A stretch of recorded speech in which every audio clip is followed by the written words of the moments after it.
Hi all, എല്ലാവരും പഠിപ്പിൻ്റെ തിരക്കിലായിരിക്കും എന്നറിയാം. എങ്കിൽ കൂടിയും എല്ലാവരും കമൻറ്റ് ബോക്സിൽ ചോദിക്കുന്ന കാര്യമാണ് PYQ എങ്ങനെ പഠിക്കും, ക്വസ്റ്റ്യൻ ആൻസർ എന്ന രീതിയിലാണോ എന്ന്. ഞാൻ അങ്ങനെയല്ല പഠിക്കാറ്, ഞാൻ റിലേറ്റഡ് ഫാക്റ്റാണ് പഠിക്കാറ്. അതെങ്ങനെയെന്താണെന്ന് നോക്കി ഞാൻ എൻ്റെ ചാനലിൽ ഫുൾ വീഡിയോ അപ്ലോഡ് ചെയ്തിട്ടുണ്ട്. എൻ്റെ കുറച്ച് ഭാഗങ്ങളാണ് കേട്ടോ ഞാൻ ഇതിൽ ആഡ് ചെയ്തിരിക്കുന്നത്, ഫുള്ളായിട്ട് ഇതിലില്ല.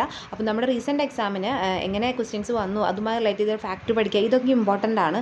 സോ എങ്ങനെയാണ് നമ്മളൊരു ടോപ്പിക് എടുത്തിട്ട് എങ്ങനെ പഠിക്കുന്നത് എന്നുള്ളത് ഞാൻ അപ്ലോഡ് ചെയ്തിട്ടുണ്ട്. ആവശ്യമുള്ളവർക്ക് കയറി കാണാം കേട്ടോ. അങ്ങനെ പഠിച്ചാൽ തന്നെ ഒരുവിധം പോർഷൻസ് നമുക്ക് കംപ്ലീറ്റ് ആവും. ഓക്കെ, അപ്പോൾ ഇതാണ് നമ്മൾ ഇന്ന് ഡിസ്കസ് ചെയ്യുന്ന ക്വസ്റ്റ്യൻ. ഈ ക്വസ്റ്റ്യൻ നമുക്ക് ഞാനൊരു ഫോട്ടോ പോലെ കൊടുക്കാം കേട്ടോ. അതിന്റെ ഉത്തരങ്ങളും അനുബന്ധ വിവരങ്ങളും, അതായത് അതുമായി റിലേറ്റ് ചെയ്തിട്ടുള്ള കുറച്ച് പോയിന്റ്സും കൂടി ഞാൻ പറയുന്നുണ്ട്. അപ്പോൾ ഈ ക്വസ്റ്റ്യൻ വന്നിരിക്കുന്നത് പട്ടിക, അതായത് ഭാഗങ്ങൾ, പട്ടികകൾ, അനുച്ഛേദങ്ങൾ എന്ന് പറഞ്ഞിട്ടുള്ള ഭാഗങ്ങളുണ്ടല്ലോ, അതിൽ നിന്നാണ് നമുക്ക് ഈ ക്വസ്റ്റ്യൻ ചോദിച്ചിരിക്കുന്നത്. അപ്പോൾ 7ാം പട്ടിക എന്താണ് എന്ന് നമുക്ക് അറിയണം അല്ലേ. അപ്പോൾ അതുമായി ഈ ഓപ്ഷൻ റിലേറ്റ് ചെയ്തിട്ടുള്ള ആൻസർ വരുന്നത് ഓപ്ഷൻ സി ആണ്. 46 ഈ അധികാരങ്ങൾ വിഭജിച്ചു കൊടുക്കുന്ന ലിസ്റ്റ് മുഖേന, ആ ലിസ്റ്റാണ് 246 എന്ന് പറയുന്നത്. പിന്നെ നമ്മൾ ലിസ്റ്റുകൾ എന്താണെന്നൊക്കെ ഉണ്ട് കേട്ടോ. കൺകറന്റ് ലിസ്റ്റ് എന്താ, യൂണിയൻ ലിസ്റ്റ് എന്താ, സ്റ്റേറ്റ് ലിസ്റ്റ് എന്താ, അവയുടെ ഉള്ളിൽ വരുന്ന അധികാരങ്ങൾ എന്താണെന്നുള്ളതൊക്കെ കറക്റ്റ് ആയിട്ട് നമ്മൾ SCRT NCRT ഒക്കെ പറയുന്നുണ്ട്.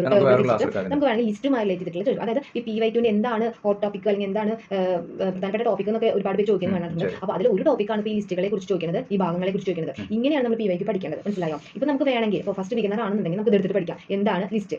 അപ്പോൾ ആ ഭാഗം ഇനി വരുന്ന ക്വസ്റ്റ്യനിൽ ചോദിച്ചു കഴിഞ്ഞാൽ നമുക്ക് കിട്ടും, മനസ്സിലായോ? ലിസ്റ്റ് എന്താ, ലിസ്റ്റിന്റെ അനുച്ഛേദം എന്താ, ഇതൊക്കെ നമ്മൾ ഇവിടെ പഠിച്ചിട്ടുണ്ട്. അതിന്റെ ഉള്ളിൽ വരുന്ന കാര്യങ്ങൾ ലിസ്റ്റ് കൂടുതലായിട്ട് ചോദിക്കുന്നത്, അതിന്റെ ഉള്ളിൽ വരുന്ന കാര്യങ്ങളാണ് പിന്നെ ചോദിക്കുക. അത് പഠിച്ചു കഴിഞ്ഞാൽ ആ ഭാഗം എന്താ കംപ്ലീറ്റ് ആയി. പിന്നത്തെ വരുന്ന PYQ ചെയ്യുമ്പോൾ തന്നെ ആൻസർ കിട്ടും. ഇങ്ങനെയാണ് PYQ പഠിച്ചുകൊണ്ട്, അല്ലാണ്ട് വെറുതെ ഇന്ത്യൻ 7ാം പട്ടിക ഇന്ത്യൻ റിലേറ്റിയിരിക്കുന്നു, കേന്ദ്ര സർക്കാരും സംസ്ഥാന സർക്കാരിന്റെ അധികാര വിഭജനം പരാമർശിക്കുന്നു. ഇങ്ങനെ മാത്രം പഠിച്ചാൽ ആ ഒരു ക്വസ്റ്റ്യൻ മാത്രമേ പഠിക്കുള്ളൂ. കുറച്ച് റിലേറ്റഡ് ഫാക്ടർ കൂടി നമ്മൾ പഠിക്കുകയാണെന്നുണ്ടെങ്കിൽ നമുക്ക് എന്താണ് കുറച്ചും കൂടി അഡ്വാൻസ് ആയിട്ടുള്ള കാര്യങ്ങൾ പഠിക്കാൻ പറ്റും. ഓക്കെ ആണോ? ഇങ്ങനെയാണ് നമ്മൾ ഓരോ ക്വസ്റ്റ്യനും ഇവിടെ ഡിസ്കസ് ചെയ്ത് പോകുന്നത്. ഓക്കെ, ഇനി അടുത്ത ക്വസ്റ്റ്യൻ ഇതിൽ ചോദിച്ചിരിക്കുന്നത് എന്തിനെ കുറിച്ചിട്ടാണ് ചോദിച്ചു കഴിഞ്ഞാൽ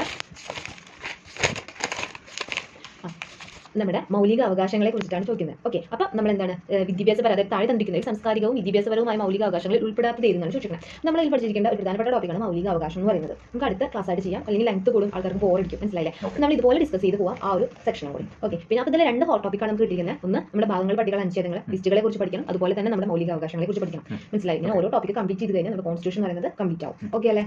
അപ്പോൾ മനസ്സിലായോ? ഒന്ന് ക്ലാസ് എടുത്തത്. ഓക്കെ, അത്രേ ഉള്ളൂ. ഷോർട്ട് നോട്ടായിട്ട് ജസ്റ്റ് ഒന്ന് എഴുതി വെക്കുക. അപ്പോൾ നമുക്ക് എന്താണ് അപ്പോൾ നോക്കണ്ട. ഓക്കെ അല്ലേ? ബൈ.